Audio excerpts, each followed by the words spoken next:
बोलते, राजमाता बोलते, मातीच्या कुशीतून स्वराज्य घडवणारी आई आज तुमच्याशी बोलते. मी केवळ एका राजाची आई नव्हे, मी एका विचाराची जननी आहे.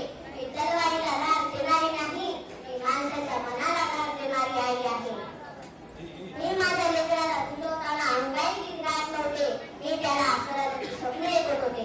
शिवबा तू राजा होशील असे मी नाही म्हणाले, शिवबा तू जनतेचा राजा होशील असे मी त्याच्या रक्तात समजवले. माझ्या डोळ्यात अश्रू होते पण मनात भीती नव्हती, कारण मला माहित होते जो मुलगा आईच्या शब्दावर वागतो तो कधीही गुलामी स्वीकारत नाही. मी शिवबाला सांगितले, शत्रूशी लढता लढता मरण आले तरी बेहेस कर, पण अन्यायाशी कधी तडजोड करू नकोस. तू तलवार उचलशील तर ती आपण लुटण्यासाठी नाही, आपण वाचवण्यासाठी असली पाहिजे. मी शिवबाला शिकवले राज्य म्हणजे फक्त सिंहासन नाही, राज्य म्हणजे जबाबदारी आहे.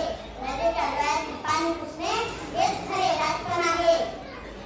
आज मला अभिमान वाटतोय, कारण माझ्या शिवबाने फक्त दिल्ली जिंकली नाही, त्याने माणसाची मन जिंकली. त्याने धर्म, जात, भाषा यांच्या भिंती तोडल्या आणि स्वराज्याची एक मजबूत पायाभरणी केली. पण ऐका, मी फक्त इतिहास नाही, मी आजही जिवंत आहे. आजच्या प्रत्येक आई जी मुलाला संस्कार देते, आजच्या प्रत्येक शिक्षकात जो विद्यार्थीला दिशा देतो, आणि आजच्या प्रत्येक तरुणात जो अन्यायाविरुद्ध उभा राहतो, जिथे मूळ जिजाऊ आहे.